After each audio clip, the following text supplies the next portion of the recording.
teaching about prayer, he had a certain thing in his mind, which is what he was doing every day. Mm-hmm. Well, he wasn't going off to pray that day because he had some bad situation or some bad circumstance or to get a miracle or to get a need met or to get any of that, right? And I don't say that he didn't pray that way sometimes too, but what I'm saying is his primary method of prayer consisted of going and being with God, not from the foundation of I need or I don't have or I'm encountering this. It was just from the foundation of who God was as his father, what that meant that God was his father, and then the spirit of life that they shared in together, and what that spirit of life was actively doing in him and in the earth.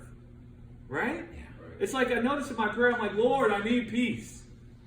Right? Lord, give me peace. Right? And this isn't to disparage us for our thoughts about it. But what I realize now is that eternal life is in me. And it is producing peace. Right?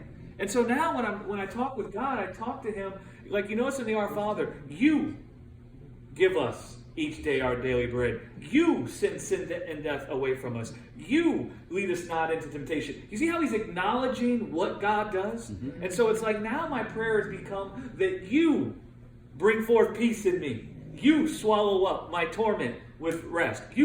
I'm not asking. I'm talking about who God is and what he does. Right? And I'm being intimate with it. And I'm telling you, it's a whole other situation when your heart becomes persuaded that God is doing. Right? And it is happening. Instead of it's not, and how can we get it to happen? Right? Mm-hmm. If you look at a train that isn't moving and you're busy thinking that the train needs to move, you're going to think about it a lot differently than if you see it already moving. Mm-hmm. Do you see what I'm saying? Yeah. And so that's kind of how you want to look at it, instead of from the position of lack.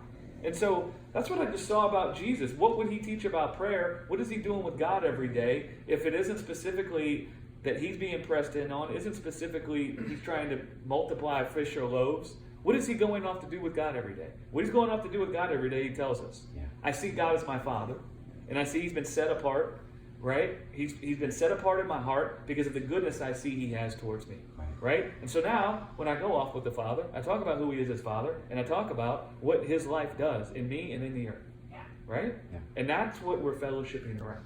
Mm-hmm. Amen.